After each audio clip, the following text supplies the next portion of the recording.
Guys, all the other company works on maintaining current execution and current way of operations. You are here free of everything with our hopes and our support. Just try to make a new step. You're listening to 15M Mastering, a show that empowers you with insights from the leading iGaming experts to enhance your personal or business performance.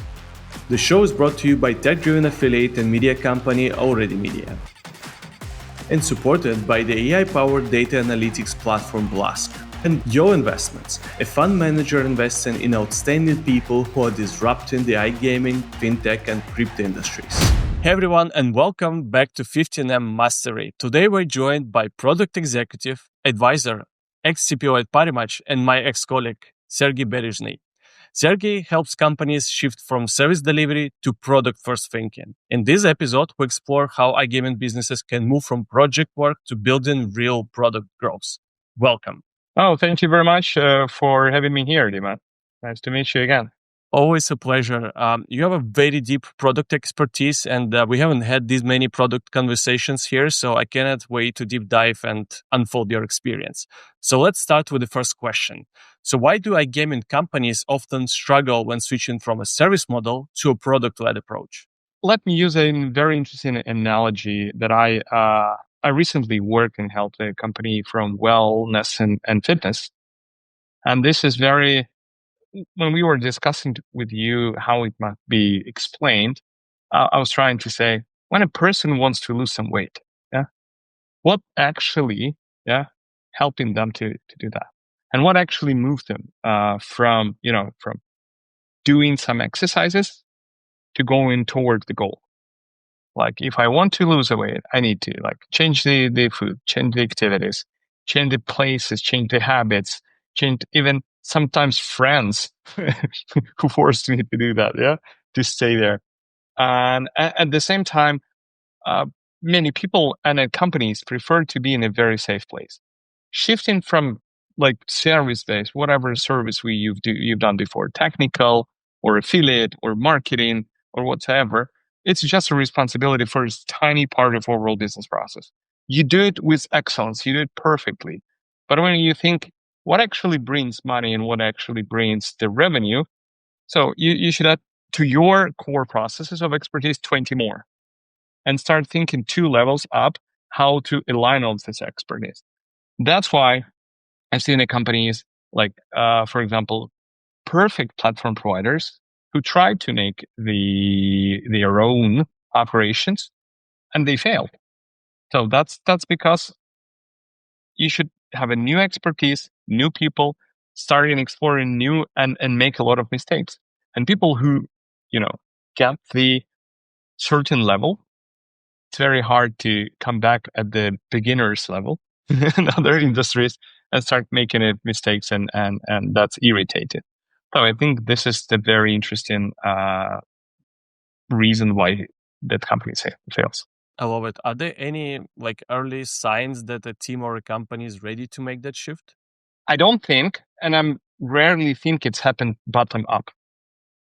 So people come into their CEO and saying, we start doing more or different business or pivoting our business or whatever. That usually happens in 2 cases. When the owner, shareholder, CEO decides to have it, to explore it, or need a person who actually being a good fit to start with. That's why if you're looking for actually bottom-up signs, I could imagine one when the people from your team are so good at their expertise, the other companies come in to them for consultancy. For example, you are super good in payment, you are super good in marketing, affiliate, etc. So when you see these signs, means you are at good level and you need to, build another muscles of your skeleton. Yeah, it feels like, this shift is really important, and sometimes it happens organically, and as you said, it's a natural process of evolution of some of the organizations out there. But how can teams shift their thinking from just completing tasks to driving real business outcomes? Because it feels like, if you got like an outsourced development company, it's just one way of thinking, and then if you got product companies, like the user centric, like value driven. So how can a team shift their thinking from one to another? Okay, and again, it's a tough question, and very like billions of dollars answers here. When you build a company at a certain point, yes, and when you need to shift it from a different mentality, it does, and it requires at least a significant number of people to start believing in different things, start treating their success differently.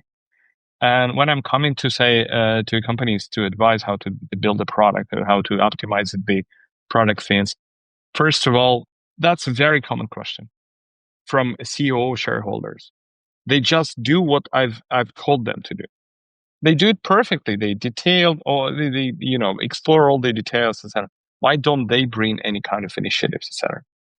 I said, what you like trying to reflect that, guys saying what you reward them for. Do you reward them for initiative? Do you reward them from new ideas? Do you reward them for making new numbers in revenue, or reward them for being, like disciplined, for being very detail oriented, etc. So this is mentality shift, and this is first of all starts from a leader, and you ask yourself, what are the tools? What are other mechanisms I used to, make these people change their mind? And 99%. I never, by the way, seen a company where all the people changed for that. That requires shifting in of people in key roles. Sometimes it requires them to get out of their comfort zone and go to an absolute uncertainty. And again, that absolute uncertainty requires safety. I mean, if I'm safe here in my position, I know how it works and I know how it delivers. And right now, you ask me to do something new, not giving me a perception of safeness. I most likely, consciously or unconsciously, will be trying to sabotage it somehow, just because I put myself in a danger. And I don't think it's a biggest leadership challenge. Changing the mindset is not even management, but leadership. Change the mindset, and it requires some time. You never do it in overnight and saying, "Okay, tomorrow we are a product driven company." Haha. Yeah, I agree with you. And it feels like sometimes, especially this like hands-on and leadership management is often, turning into the micromanagement where you just make people follow the instructions. But how can you build a sense of ownerships in the teams that used to just follow instructions for a very long time? There are many books, and I'm not be very like regional here on a company transformation. So many people experience, and many good companies helping with transformation, like with agile transformation that used to be a hype like 10, 15, 20 years ago. Like many companies were transformed to agile way, etc. There is a framework of introducing the changes in the company. And I really, really, really want people to go and read a few books about that. And not the only one, because that's it really interesting. Some companies could get something of agile transformation. Some company could get from a discipline transformation. So guys, go and read it, because unfortunately it doesn't come for free. And you need to follow up and find a few strategies of your transformation. For example, should I find new people who are used to work in other environment, so they will be agents of a change? Should I find some companies, some employees within the company who are demanding these changes? Like that was a good example of hard thing about hard things, like a book. I adore it. And that was a perfect example of big company transformation. They just closed 10 best performance, best minds in a room and saying, guys, all the other company works on maintaining current execution and current way of operations. You are here free of everything with our hopes and our support just try to make a new step. That's an example how people change the way the big company operates. It requires very big commitments from everybody, from stakeholders, etc., and a patience, because it's very rare happens from the first kick. Whatever, like imagine you are doing new startup in this environment. How many startups survives? Like not so much. Yeah, I totally agree with you. And like you mentioned a few things, about like speed of delivery of the features. You mentioned flexibility of these teams, and we talk a lot about experiments, about failures, that we need to experiment fast, deliver fast. But how can companies bring in experiments when they used to fix timelines and the go to market and speed to market at the same time? Is there a way how to balance? No, there are different paradigms. Okay, so when you are about a fixed timeline, so you know what to do, and you are sure that whatever you do is important, that bring the necessary or expected results. The experimenting machine works completely different. Guys, I'm trying to chase this problem. I'm trying to fix that, and I see that problem that I'm like working on is a top priority problem for that team, at least that team or a company at all. And whatever I do is a layered thing. Okay, I export this one and see there is no improvement here. I turn the way on the other side. And when I assign a person to a problem, not to a solution, that's probably one of the ways people could switch to. Because as a manager, I'm used to be a C-level and still C-level. Yeah, I'm designed to think in solutions. Whenever you come to your C-level manager and asking, "Oh, what do you think about that? Do this." So overall of my career, I optimize my mind to fix something, which is actually because many C-levels are very far from the clients. They do not understand the core problem. And this is an interesting trick. So when you want people to do and deliver and learn and experiment and have a roadmap based on that, assign them a problem, try to assess the problem together with them, try to give them resources, and try them to fix that. And once they're succeeded, they would never come back to fixed timelines because that's boring. Fixed timelines is a safe zone for people who just want to come 8 to 9 and 8 to 5, sorry, and do their job and then come back and have no brainer after. The researching, that's the way of I'm thinking, like, and digging into the problem requires completely different approach and and mindset. That was a pure gold.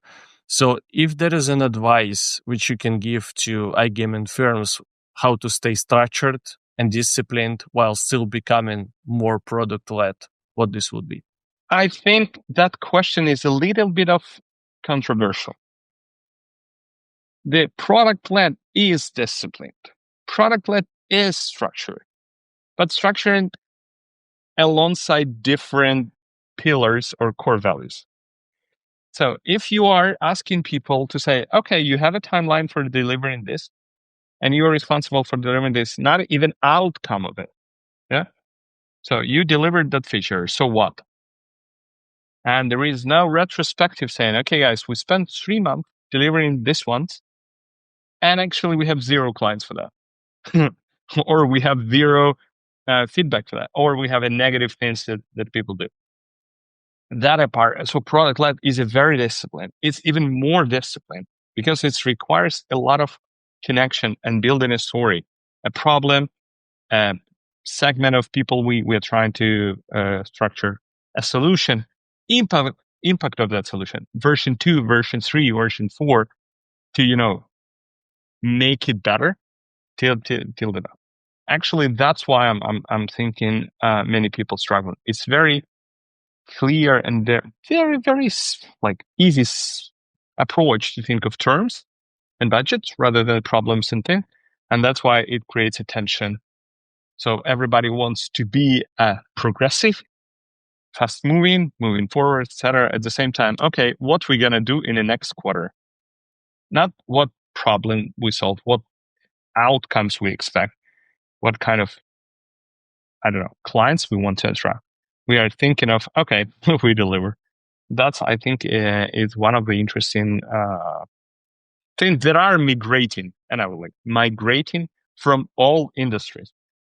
In medtech that I'm like investing and sometimes help people into, wellness and fitness, I don't know, horoscopes or iGaming, it's all the same. It's the way you think and then the way you approach it. And it requires you as a leader to be like, to have your own shift. That was once again a pure gold, and I really appreciate you taking the time to share these insights with our audience. Thanks a lot, Serhiy.